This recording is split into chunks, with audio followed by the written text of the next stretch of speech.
humanity's obsession with tribal warfare is an overflow or a residue, a vestige of Atlantean culture. And I've seen this over and over again in different readings that I've done.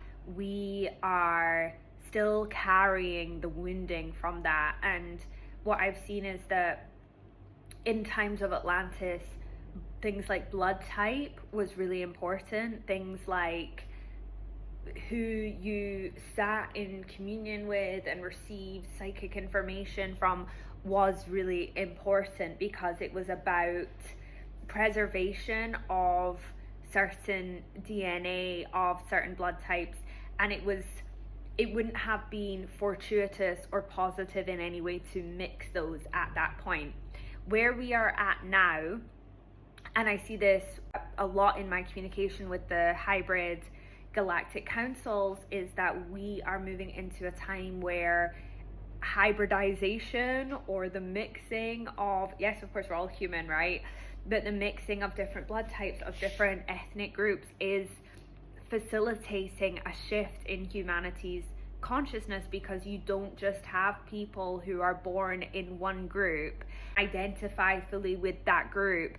You have people who have multiple streams of awarenesses that they can connect into on the psychic level, connecting with your ancestors from this place, connecting with your ancestors from that place, bridging information across lines which may have once held conflict within one another or in relationship to one another.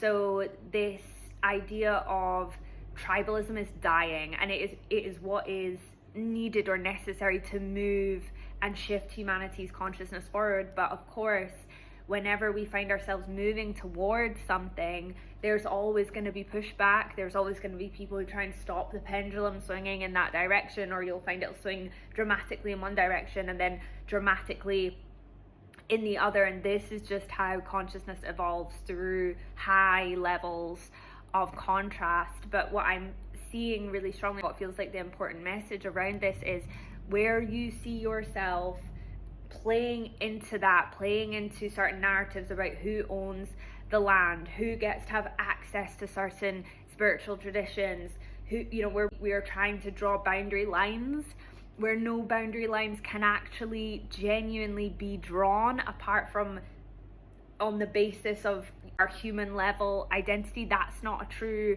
boundary in the spiritual sense, right? That doesn't actually serve anyone. And what we're really being invited into is this deeper recognition around movement, around the free flow of information. So anywhere that we find that people are trying to draw these particular boundaries around information, well, only certain people can access this information, only certain people can come here and connect with the land, nobody's allowed to do that, right? These kind of vestiges or repetitions or reflections, this cyclical repeating of tribal identity is where we want to go.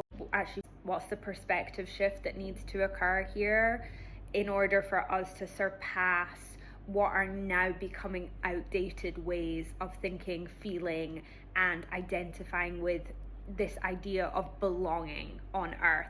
We all belong on Earth. We all have a right to travel. We all have a right to exchange. We all have a right to receive from the land when it calls us. We are in relationship to the land. So remembering that, and remembering where we're playing into these closed off ideas around that.